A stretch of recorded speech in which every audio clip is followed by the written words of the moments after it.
pero quienes más han hecho para manipular los datos de criminalidad son ustedes. ¿Qué pasaría si la directora de contenidos de la cadena SER acudiera al Congreso a dar lecciones de periodismo y democracia? Y que en esa misma sala acudiera un diputado parlamentario de Vox. Pues la mezcla es explosiva. Estoy hablando de Montserrat Domínguez Montoli, directora de contenidos de la cadena SER, quien acudía al Congreso de los Diputados a una comisión para la auditoría de la calidad democrática, la lucha contra la corrupción y las reformas institucionales y legales. La comparecencia de esta mujer tenía relación con las desinformaciones en los medios de comunicación, pero ahí estaba para contrarrestar el discurso de la periodista de la cadena SER, nuestro queridísimo Manuel Mariscal, quien hace no mucho también dejó por los suelos a la nueva directora de Televisión Española en el Senado. Aquí te lo dejo por si no lo has visto. Pues Mariscal ha dejado completamente en ridículo a esta directora de contenidos de la cadena SER en el Congreso de los Diputados. Y después esta mujer se ha enfadado un poco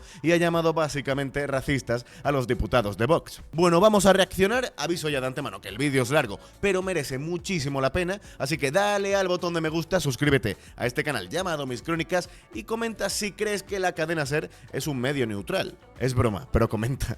Estas campañas de desprestigio tienen, en algunos casos, instigadores perfectamente identificados.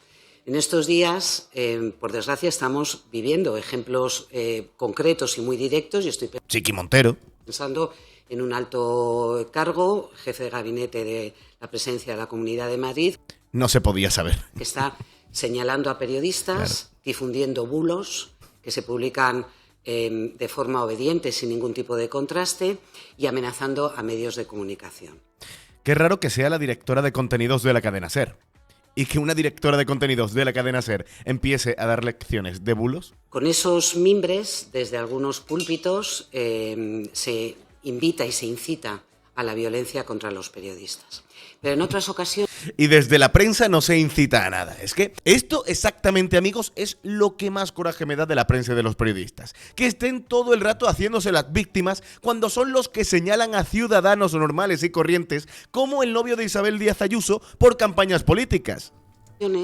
Más allá de los nombres públicos, de nombres y de cargos, esas acusaciones y esas campañas de desprestigio se ocultan tras una maraña de bots o de identidades falsas o de falsos medios de comunicación cuyos intereses no siempre están claros. Políticos, otras veces son económicos y a veces sencillamente comerciales. Todo, absolutamente todo, vale por un clic.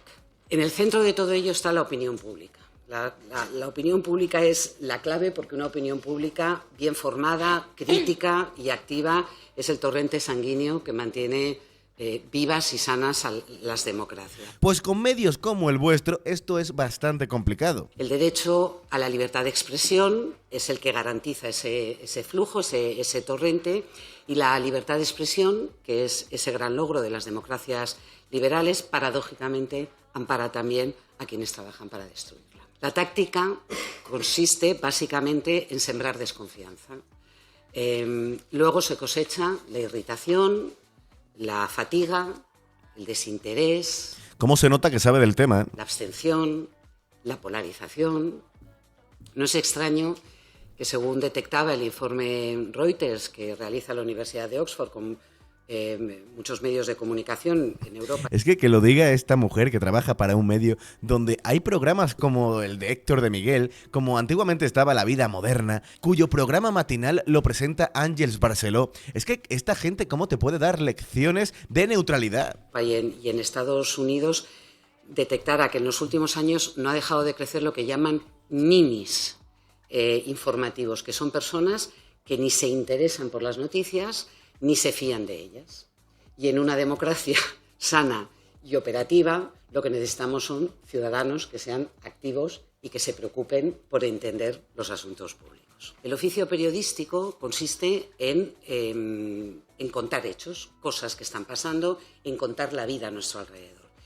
Valorar si los hechos son noticias, utilizando nuestro criterio profesional, investigar esos hechos, contrastarlos. En resumen, sacaré las noticias cuando los de arriba me ordenen sacar las noticias. Jerarquizarlos, aportar contexto y análisis para entender su importancia. Gracias, presidente. Como estamos en la Comisión de Desinformación, estamos abordando este asunto, en primer lugar, decirle a la diputada de RC que la expresión ir al grano no es una expresión catalana, es una expresión que se utiliza en toda España. Yo soy de Talavera y allí es una expresión que solemos decir habitualmente. La cara. Luego, por otro lado, tienes un problema con la realidad. Dice que no quiere hablar en español, pero es que usted cobra del Estado español. Le animo a que revise usted su DNI. O sea, usted tiene un problema con la realidad. Señor Zabala, Sí, vamos a hoy ceñirnos es una al puntualización. Tiene un problema contra la realidad. Gracias, voy a la cuestión. Gracias, señora Domínguez, por su tiempo y por su análisis sobre el fenómeno de la desinformación. La desinformación es una preocupación para todos aquellos que queremos una sociedad unida, porque es una sociedad desinformada, es una sociedad dividida, enfrentada, y es una sociedad que toma decisiones sostenidas en mentiras. Mentiras difundidas por alguien bajo un interés económico, político, electoralista. ¿De dónde está el origen de la desinformación? ¿Quién quiere una sociedad desinformada, enfrentada y dividida? Normalmente, como ha hecho usted, se habla del origen de la desinformación y se pone el foco en partidos políticos, en gobiernos extranjeros, en las redes sociales. Sin embargo, pocas veces se pone el foco sobre los medios de comunicación. Paradójicamente, vemos cómo en numerosas ocasiones son los medios de comunicación los que difunden noticias falsas de manera intencionada para distorsionar la realidad. Lo hemos visto de una manera muy evidente durante la pandemia. Recuerdo que en marzo de 2020, en la mayor parte de los medios, sobre todo en la televisión, pero también en medios como el suyo, se nos decía que no había de qué preocuparse, como decía el gobierno. Incluso quienes cuestionaban la versión oficial del gobierno, en algunos medios de comunicación, se decían que eran alarmistas. Ustedes mismos, en la cadena SER, publicaron esta noticia el 3 de febrero de 2020. ¿Por qué no hay que alarmarse con el coronavirus? ¿Y eso no es un bulo? ¿O es noticia Después, falsa? Durante la pandemia, vimos cómo todos los medios de comunicación publicaron una portada que decía: de la pandemia saldremos más fuertes, cuando todo el mundo veía que humanamente y económicamente de la pandemia no íbamos a salir más fuertes. Y por irnos más cerca, los principales medios de comunicación en España este fin de semana han sido un ejemplo claro de desinformación. Este fin de semana decían en los medios como el suyo, en la cadena SER, que Trump había dicho en un mitin que si no ganaba las elecciones iba a haber un derramamiento de sangre en Estados Unidos. Aquí está este titular de la cadena SER. Y muchos ciudadanos pues, fueron a las redes sociales, fueron a YouTube, escucharon el discurso completo de Donald Trump y vieron que no había dicho esa barbaridad, que era un enfoque erróneo y una desinformación lanzada por los medios españoles. Y es que los ciudadanos ven cada vez de una manera más habitual cómo los medios de comunicación en España tienen un sesgo ideológico evidente. Ven cómo los editoriales y los titulares de ABC, del Mundo, de La Razón, son similares. Parece que han sido escritos por la misma persona en el mismo despacho, pero lo mismo sucede con medios con otro sesgo ideológico, como El País, El Diario.es, La Sexta, La SER. Todos tienen editoriales y titulares similares, ¿no? Y esto es algo que es preocupante para España, lo es también para los que nos hemos dedicado al periodismo. Yo menos años que usted. Yo he estudiado periodismo en la misma facultad, en Ciencias de la Información de la Universidad Complutense, y nos preocupa el fenómeno de la desinformación, primero por la falta, porque ataca la calidad democrática, pero también porque ataca la calidad en el periodismo. Y es que tradicionalmente se decía que el periodismo era el cuarto poder, que los periodistas eran los perros guardianes de la democracia, porque defendían a los ciudadanos de los abusos del poder político, del poder económico. Y ahora forman parte del poder. Etcétera, ¿no? Sin embargo, hemos visto, los ciudadanos han percibido cómo ese perro guardián, pues poco a poco se ha ido domesticando. El poder político ha ido domesticando ese perro guardián a través de la financiación, de la publicidad institucional. Usted en su intervención lo decía precisamente, que había que encontrar el origen de la financiación de la desinformación. Bueno, pues también podemos analizar la publicidad institucional que reciben los medios de comunicación. Por ejemplo, la cadena SER, qué cantidad de su financiación procede del gobierno de la nación o de los gobiernos autonómicos, ¿no? Decía el periodista y ensayista polaco Kapuściński que cuando se descubrió que la información era un negocio, la verdad dejó de ser importante. Y por eso le pregunto, ¿ha olvidado el periodismo actual su vocación de contar la verdad a los ciudadanos? ¿Considera usted que los medios de comunicación provocan también desinformación? ¿Cuáles son las causas? ¿Cómo se puede evitar? Y usted ha hablado del término nini digital, hablando de que los jóvenes ni se informan ni se interesan. Y bueno, yo le quería traer otro término que también se está utilizando en las redes sociales, y es el término jovelandés. No sé si usted lo ha escuchado, jovelandés. No sé si usted lo ha escuchado en alguna ocasión. Es un término que se ha popularizado en las redes sociales para entender las causas del aumento de la inseguridad que se vive en España. Este término empezó a utilizarse en las redes sociales cuando muchos usuarios percibían que los medios de comunicación hablaban que en España cada vez hay más inseguridad, que se hablaba de casos de robos con violencia, de violaciones en grupo, pero sin embargo veían cómo esos medios de comunicación no contaban el origen real de esos casos. Hablaban de que cuando ibas al quién ha cometido estos delitos, pues se decía, ha sido un joven o un grupo de jóvenes. Eso es lo que dicen los medios de comunicación. Pues bien, la RAE, hace unos días, en Twitter, una usuaria le preguntaba a la RAE qué significa jovelandés. Y la RAE decía, en efecto, en páginas de internet y redes circulan términos como jovenlandia o jovelandés como topónimo, gentilicio, irónico, para aludir a los jóvenes de origen extranjero que aparecen en noticias generalmente como autores de delitos y que los medios ocultan de manera obvia esa nacionalidad. Entonces, me gustaría saber por qué ustedes, en los medios de comunicación, de manera habitual, no cuentan, no informan del origen de la delincuencia. Hablan de la nacionalidad cuando el delincuente es español, pero cuando el delincuente no es español nos ocultan ese origen, ¿no? Y queríamos preguntar por qué lo hacen. Señor Zabala, me habla de sesgo ideológico, por supuesto. Los medios de comunicación, las industrias y los titulares de los medios tienen línea editorial.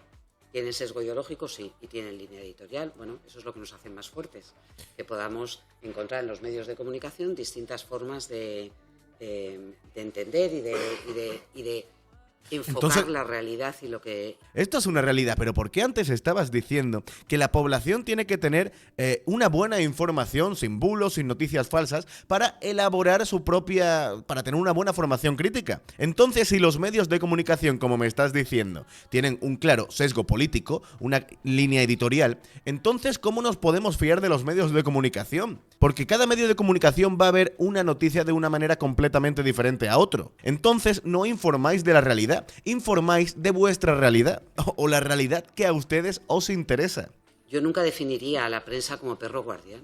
Yo creo que nadie jamás ha definido. Lo han definido como cuarto poder. En mi caso, yo creo que es más razonable plantearlo como contrapoder. Porque la prensa en sí no tiene ningún poder Es un símil otorgado más allá del que nos dan nuestros oyentes y nuestros lectores. Nunca ha sido un perro guardián. Contrapoder con perro guardián puede ser un símil perfectamente. Yo hablaba de ninis informativos, que es la definición que utilizaba, no de ninis jóvenes, sino de personas que da igual que sean jóvenes o mayores, acaban renunciando a entender y hacer un esfuerzo por escuchar las noticias porque les parecen demasiadas complejas.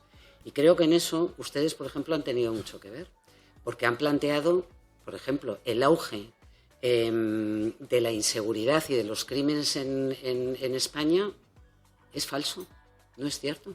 Los datos que hemos manejado y que hemos leído, una cosa es que sea una preocupación legítima. Todos queremos vivir seguros y tranquilos en nuestros barrios y en nuestras casas, pero quienes más han hecho para manipular los datos de criminalidad son ustedes. Está señalando a los diputados de Vox. Eso sí que es una noticia falsa. Y ustedes son un grupo parlamentario, son un partido político que están utilizando una información altamente sensible para la población, como es la inseguridad, para vender una realidad que es una realidad alternativa. No es cierta. no es cierta, y a los datos me remito, es que Pues di los están datos. publicados, te quiero decir, Di eso los no- datos. Eso no es así. Eso es hablar sin la verdad, porque si tuviera razón, estaría sacando los datos uno a uno, porque no tendría nada que esconder. Saca los datos. Y el jovelandés, bueno, conociendo su querencia para atribuir a los inmigrantes todos los males que asolan a este país, pues bien, me parece una gracieta que está bien, pero en los medios informamos con todas las características de las personas que cometen los crímenes, Eso es independientemente mentira. de su procedencia, de su origen.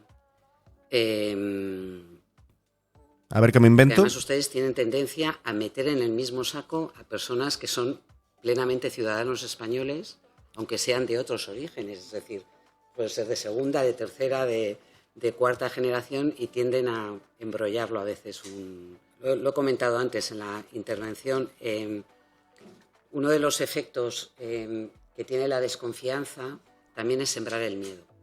Y el miedo en general es mal consejero para el ejercicio de la democracia. Cuando uno tiene miedo como... Es que esta gente te vengan a dar lecciones de miedo, de polarización de la sociedad. Es que te entra una rabia. ¿Te entra una rabia cuando son los que más polarizan la sociedad? Solo hay que escuchar una hora la cadena SER. Solo hay que escucharla una hora. Ciudadano de las cosas que pasan o entienden que los poderes públicos no les respaldan o no les protegen, suelen volver la vista hacia un líder fuerte. Y estoy pensando ahora en los resultados electorales de Putin, ¿no? En el que no hay más alternativa porque el único garante de las... ¿Qué tiene que ver las Putin ahora con esencias esto? de Rusia y de la madre patria es el actual presidente, que puede quedarse allí prácticamente de por vida. Me han entrado ganas de hacer un vídeo comparativo con este discurso de la directora de contenidos de la cadena SER con la realidad de la cadena SER y de la realidad informativa de este país. Así que bueno, si te atreves, suscríbete al canal, darle al botón de me gusta, y qué pena que Mariscal no haya podido dar réplica porque esta mujer se lo merecía.